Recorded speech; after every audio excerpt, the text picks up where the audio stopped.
இன்றைக்கி நம்ம ஒரு வித்தியாசமான உருளைக்கிழங்கு கொத்து சோறு தாங்க செய்ய போகிறோம். பேரே வித்தியாசமாக இருக்குன்னு பார்க்குறீங்களா? டேஸ்ட்டும் வேறு லெவலில் இருக்கும். வாங்க அது எப்படி செய்கிறதுன்னு பார்க்கலாம்.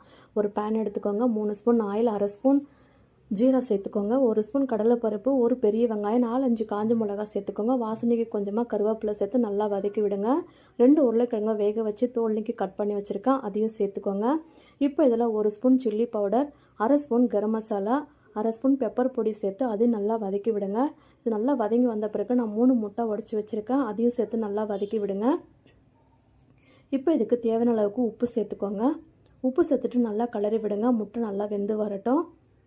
இப்போ இதில் 1 கப்பு வடித்த சாதத்தை சேர்த்துக்கோங்க. சாதத்துக்கு தேவையான அளவுக்கு உப்பு சேர்த்து நல்லா கிளறி விட்டுக்கோங்க. அவ்வளோதாங்க, சூப்பரான உருளைக்கிழங்கு கொத்து சோறு ரெடி பண்ணியாச்சு. அட்டகாசமான சுவையில் நீங்களும் இதே போல் செஞ்சு பாருங்கள். எப்படி இருந்துச்சுன்னு உங்கள் ஃபீட்பேக்கை கமெண்ட்டில் சொல்லுங்கள். நெக்ஸ்ட் வீடியோவில் பார்க்கலாம். Bye, thank you.